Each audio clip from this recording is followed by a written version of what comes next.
મહેસાણાના પાંચોટમાં રમતગમત સંકુલ ખાતે 67માં રાષ્ટ્રીય શાળા રમતોત્સવનો પ્રારંભ કરાયો। કાર્યક્રમનું શુભારંભ મહેસાણા જિલ્લા કલેક્ટર એમ નાગરાજનના હસ્તે કરાયો। ભારતના 29 રાજ્યોમાંથી ખેલાડીઓ આ ગેમમાં ભાગ લેવા આવ્યા હતા। કુલ 340 ખેલાડીઓએ ભાગ લઈ રહ્યા છે, ત્યારે પૂરા ભારતમાંથી શાળામાં અભ્યાસ કરતા 19 વર્ષથી નાના ખેલાડીઓ આમાં ભાગ લેવા મહેસાણા ખાતે આવ્યા છે।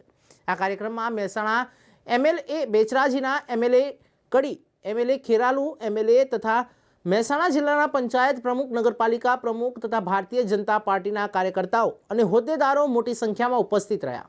સ્પોર્ટ્સ ઓથોરિટીઝ ઓફ ગુજરાત, સાંસ્કૃતિક પ્રવૃત્તિ વિભાગ તથા તમામ રાજ્યના કોચ, ખેલાડીઓ અને નાગરિકો આ કાર્યક્રમમાં ઉપસ્થિત રહ્યા હતા। જે આપણે ઓપનિંગ કર્યું છે તો એ ઓલ ઓવર ભારત દેશમાંથી શાળામાં ભણતા જે ખેલાડીઓ છે એ 19 વર્ષથી નીચેના એમની સ્પર્ધાનું આયોજન આપણે મહેસાણા ખાતે કર્યું છે અને એની શરૂઆત આજથી કરી છે। 7 તારીખથી આયોજન કરેલું છે।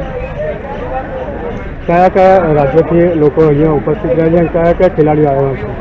29 રાજ્યોમાંથી ભારતના 29 રાજ્યો જે અહીંયા ભાગ લેવા માટે, હિસ્સેદારી કરવા માટે આવ્યા છે અને એમાંથી નેશનલ પ્લેયર જ અત્યારે 340 જેટલા ખેલાડીઓ અહીંયા ભાગ લેવા માટે આવ્યા છે।